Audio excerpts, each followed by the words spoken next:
The Cuban Revolution is recorded in human history as the ideal model for overthrowing a tyrannical regime and establishing the rule of the people in the purest form of revolutionary governance.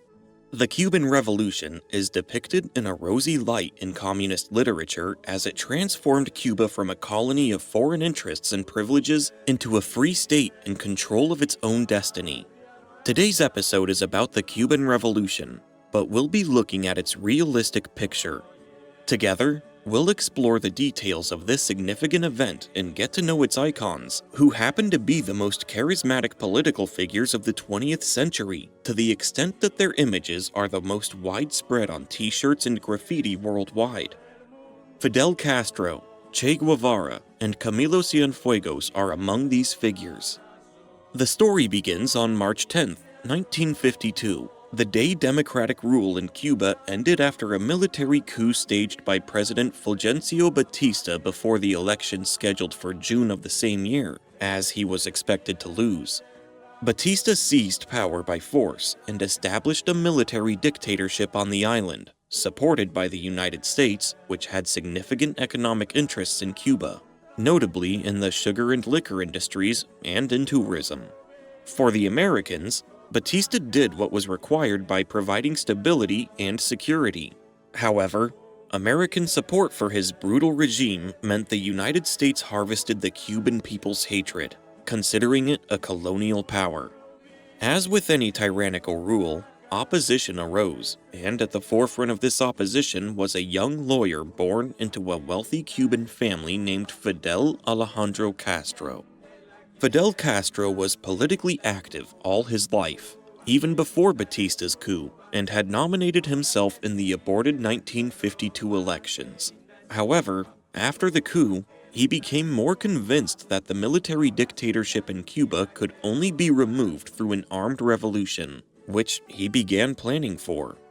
Castro started recruiting people who could join him in a guerrilla war against Batista's regime.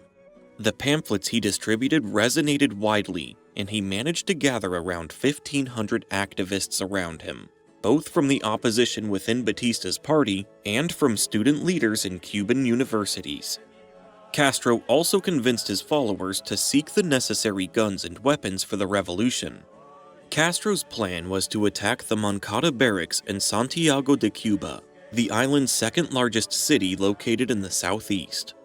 The barracks were the most important military base outside the capital and were close to the courthouse. By taking control of the base, the courthouse, the radio station, and the nearby hospital, the armed movement could broadcast its statement and call for the return of democracy to Cuba.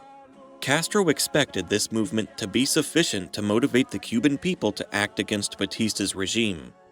After months of training on revolutionary plans, on the dawn of July 26, 1953, a group of 119 individuals attacked the Moncada barracks, but the attack failed miserably. The rebels couldn't even pass the barracks gate. 8 of them were killed, more than 70 were captured, and many were immediately executed on the spot in Moncada. But a small number of rebels, including Fidel Castro, were forced to flee. Batista declared martial law throughout Cuba. Within days, Castro received guarantees from the government that he would not be killed or tortured, and based on these guarantees, he surrendered. During his trial, and as a lawyer, he defended himself. But Castro didn't use his defense to plead for himself or attempt to escape punishment. Instead, he used the trial to express opposition and rejection of Batista's regime and to declare himself as the leader of the Cuban People's Revolution. The court sentenced Fidel to 15 years in prison, while his brother and constant revolutionary partner, Raul Castro, received a 7-year sentence. However, Fidel emerged from the trial with widespread fame in Cuba, and extensive campaigns were launched for the release of political prisoners by their mothers, intellectuals, university professors, writers, and politicians. Batista calculated that by releasing the prisoners, including Fidel Castro, he would win the Cuban people's favor, thinking anyway that the revolutionary movement couldn't overthrow him because he saw himself protected by the Americans. Batista released Castro and his companions.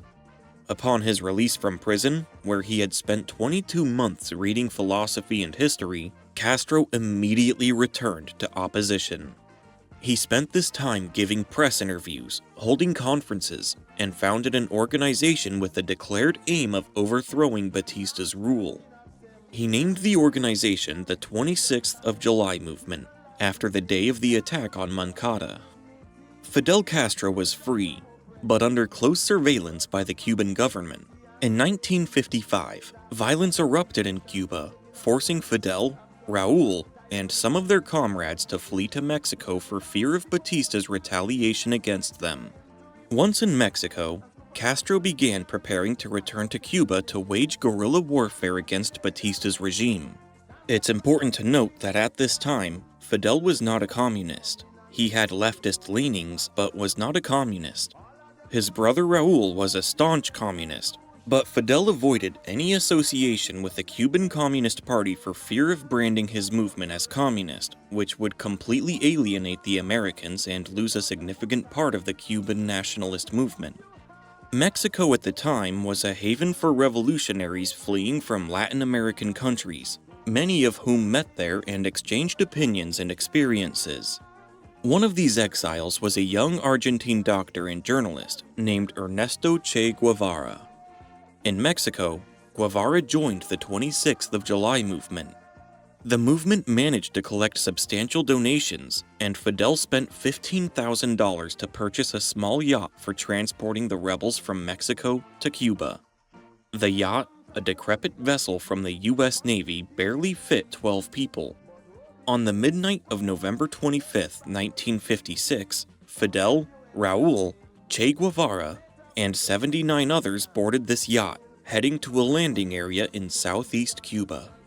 Neither the boat was equipped for such a journey, nor were the people on board prepared for sailing in stormy weather, and all suffered from seasickness. In addition to breakdowns that hit the boat on the third day, the boat eventually arrived in Cuba after 8 days, 2 days later than the agreed date, which shouldn't have been a significant problem.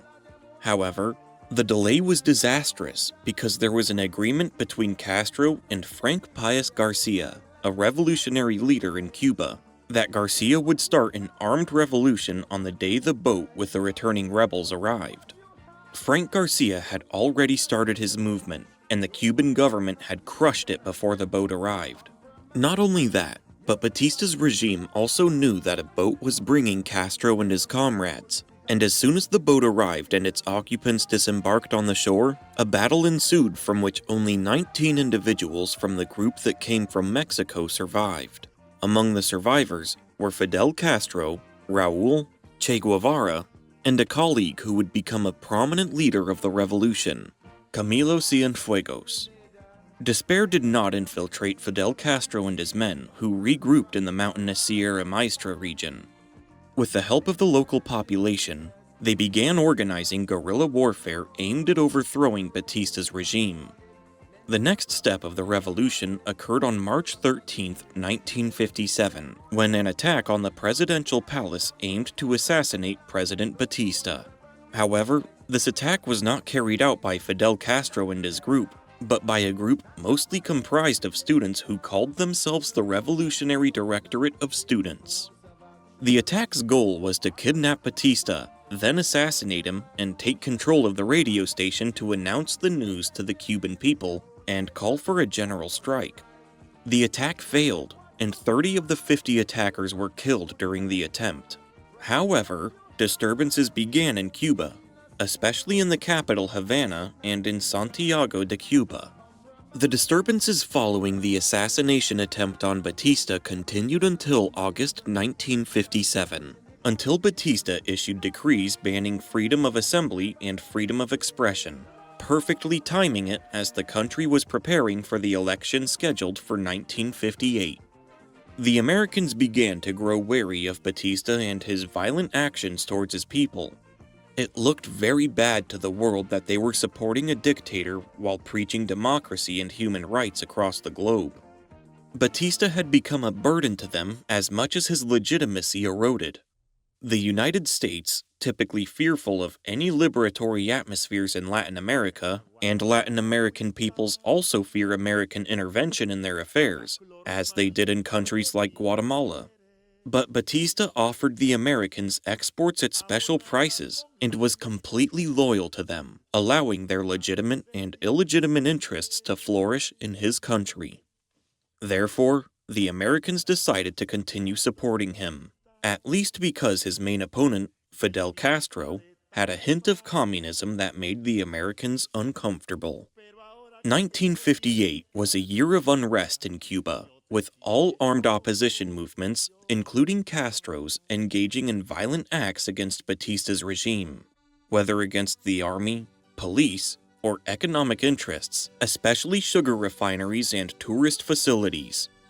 Facing these disturbances, Batista postponed the elections, which led to an escalation of protests, and the Communist Party, led by Juan Marinello, called for a general strike.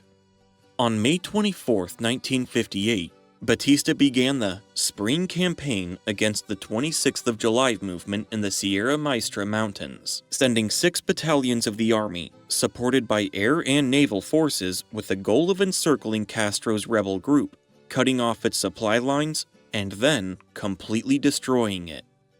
This sounds good, but the forces Batista sent were composed of new recruits with no experience in field combat, while Castro and his men had experience and were well acquainted with the area they were fighting in. The rebel forces, led by Che Guevara, ambushed the government forces, killing 86 soldiers. 2 weeks later, Castro and his companions ambushed another government force, killing 40 soldiers and wounding 240. Most of the government force's prisoners joined the rebels after their capture, indicating the low morale of Batista's forces. During the battles, one of the Cuban Army's battalions withdrew to lure Castro into pursuing it, which indeed happened, leading the rebel forces into an ambush where they lost 70 of their men. After this battle, Castro was forced to withdraw to reorganize and rearm, ending Batista's campaign with a significant moral victory for Castro, who emerged from the battle as the primary leader of the Cuban Revolution. Batista not only lost the battle, but also lost the initiative to the rebels after they captured a large amount of weapons in their battles with the army. In October 1958, Castro and other rebel groups were the ones attacking the army. Castro descended with his forces from the Sierra Maestra Mountains and attacked the Oriente region, taking cities one after the other, along with other rebel groups. By the end of December, Guevara was leading the 26th of July movement forces, achieving a final victory in South Santa Clara, while a force led by Camilo Cienfuegos also defeated government forces in North Santa Clara, opening the way for the rebel forces to the most important cities in central Cuba. Guevara's force occupied the city of Santa Clara and managed to prevent Batista's forces from retaking the city, which Guevara defended well and took full control of. On December 30th, the control of Santa Clara divided Cuba in two, historically speaking, with the right side being the impoverished south and the left the wealthy northeast. After the Battle of Santa Clara, the rebels captured a train full of weapons heading to the government forces, now armed to the teeth, paving the way for them to the grand prize, the capital, Havana. The day following the fall of Santa Clara was significant because it was the day Batista relinquished power on January 1st, 1959. Batista handed over the government to the army's commander, General Eulogio Cantillo Porras, marking a new era for Cuba, which was clear that Fidel Castro would be its new face. When Batista fell, Castro was negotiating in the south for the surrender of Santiago de Cuba, which he entered and gave a speech from the city council's balcony, declaring the victory of the revolution and refusing to recognize General Cantillo Porras' authority. At the same time, Guevara and Cienfuegos were quickly moving their forces to Havana, entering the Cuban capital on January 2nd, the same day Castro entered Santiago de Cuba. Their triumphant entry into the capital caused Cantillo's rule to collapse, and the leftist lawyer opposed to Batista, Manuel Urrutia, was appointed president of the country by a government mostly comprised of Castro's supporters. They chose him because he was well-educated and Christian, making him acceptable to the United States. But, in reality, power remained in the hands of the revolutionaries who kept their weapons and thus retained actual power in Cuba. Castro entered Havana on January 8th and stayed in the upper floor of the Havana Hilton Hotel, declaring himself the representative of the Revolutionary Armed Forces to the presidency. Although he was not officially in power, he began using his influence to combat corruption and illiteracy in Cuba. At the same time, he initiated a campaign to punish supporters of Batista's regime, especially those involved in acts of repression. Political parties were abolished after the revolution as a temporary measure. By the way, to this day, parties are still banned in Cuba. The Argentine revolutionary leader, Che Guevara, was granted Cuban citizenship and placed in charge of the old Fort La Habana, which was later turned into a prison and venue for show trials conducted for Batista's men. Most of the trials overseen by Guevara ended in execution sentences, which, they say, pleased the Cuban people and Castro, who rejected any criticisms of these sentences and described them as revolutionary justice. In mid-February 1959, Fidel was appointed prime minister, and about 2 months later, he visited the United States at the invitation of the American Society of Newspaper Editors. Even at this point, Castro never declared himself a communist nor had any relations with the Soviets. Yet, the Americans were skeptical of him because he was a proponent of nationalizing American interests in Cuba and advocated for agricultural reform, symptoms of communism to the Americans. To improve his image before the Americans, Castro hired a public relations firm and embarked on an 11-day tour between Washington and New York, which attracted excessive media interest. However, he did not meet with President Dwight Eisenhower, who intentionally avoided meeting Castro by going on a golf vacation, leaving him to meet with Vice President Richard Nixon at the time. Nixon's assessment of Castro was that the man was either completely naive about communism or a staunch communist pretending otherwise, with the likelihood being that he was naive, according to Nixon. After returning to Cuba, Castro began implementing the reforms promised by the revolution. He reduced the salaries of judges and government officials and increased the salaries of lower-ranking employees. He also reduced housing rents and the prices of electricity and fuel. But all these were minor compared to the most critical reform: agricultural reform. Castro appointed himself president of the National Institute of Agrarian Reform and introduced the first package of reforms. Any land or farm exceeding 3,333 acres and any property exceeding 1,000 acres were confiscated and redistributed to peasants in plots not exceeding 67 acres per family, and foreign ownership of sugarcane plantations was completely banned. The original landowners were compensated with bonds in Cuban currency, essentially receiving nothing. These decisions ended the massive American ownership of Cuban agricultural land, and 200,000 families acquired land. 60% of Cuba's land remained owned by the peasants, and the rest was owned by the state. President Urrutia criticized Castro and his inexplicable actions, which seemed to be those of communists. Castro then resigned from his position as prime minister. This resignation was political theater. The Cuban people revolted, with about 500,000 citizens surrounding the presidential palace and demanding the resignation of the president, whom Castro accused on television that day of obstructing the revolution's progress. Urrutia resigned at the people's request. Castro returned as prime minister, and Osvaldo Dorticas Tolado, a supporter of Castro, was appointed president. This began Castro's step towards consolidating power. The following 2 years were a leap in social and economic reforms. On August 6, 1959, Castro nationalized the Cuban Telephone Company, 3 oil refineries, and 21 sugar mills. The following month, he nationalized banks and major commercial and industrial companies owned by foreigners. He then issued a law on housing reform, nationalizing all residential buildings and redistributing them to the people. These nationalizations caused enormous losses for Cuban upper class and American companies, but, of course, greatly increased Castro's popularity among the people, allowing him to delay the promised political reform and reject any attempts for political factions to share power. Che Guevara and Raul Castro took ministerial positions and helped Castro strengthen his authority, but their presence as communists sent a message to the world that the Cuban Revolution was turning communist. Castro ended independent press and arrested many opponents of the communist direction the Cuban Revolution was taking. Cuban society gradually transformed into one of informers, with everyone spying on each other to ensure loyalty to the revolution, leading to widespread arrest campaigns.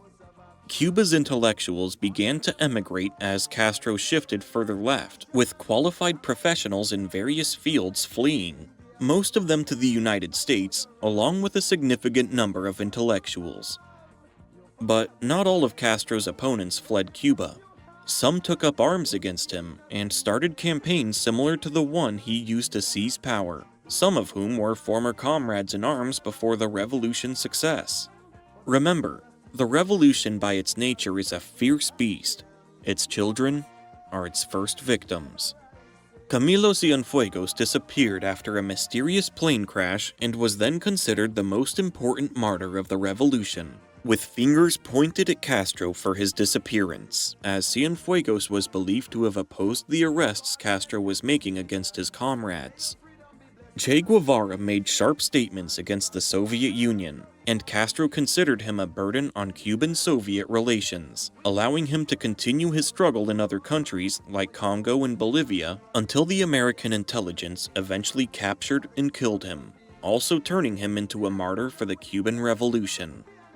Not only did the relationship between Castro and some Cubans deteriorate, but the relationship between Cuba and the United States also rapidly worsened. Washington was entirely opposed to the nationalization of lands and interests owned by Americans. In response, Washington imposed a ban on its imports from Cuba, especially sugar, Cuba's most important resource, opened the doors to the migration of opponents to Castro's rule, and began supporting opposition groups resisting his revolutionary rule. In September 1959, Castro returned to the United States, but this time he did not meet any American officials. He was attending the United Nations General Assembly sessions. Castro met important leaders, including Soviet leader Nikita Khrushchev, marking perhaps the first contact between the Cuban Revolution and the Soviet Union. Moscow had been reserved towards the Cuban Revolution from the start, not confident in Fidel Castro's ideological leanings. But as Cuban-American relations deteriorated, Cuba became closer to the Soviet Union, becoming an important ally for it. Castro stood in the UN General Assembly and delivered the longest speech in its history, lasting 4.5 hours, criticizing American imperialism in Latin America, and Cuban-American relations completely collapsed from the beginning of 1961. Castro ordered the American embassy to reduce its staff to 11 people or fewer. America considered this a severance of diplomatic and consular relations and informed the Cuban authorities of the complete severance of relations. This was the final blow to any hope of Castro returning from the communist path because, after that, Cuba had no ally but the Soviet Union, and America had a communist neighbor less than 150 kilometers from Florida. Thus, the Cuban Revolution, led by Fidel Castro, not only reshaped the island's destiny, but also set the stage for a new era in global politics, fundamentally altering the Cold War dynamics and Cuba's relationship with the world.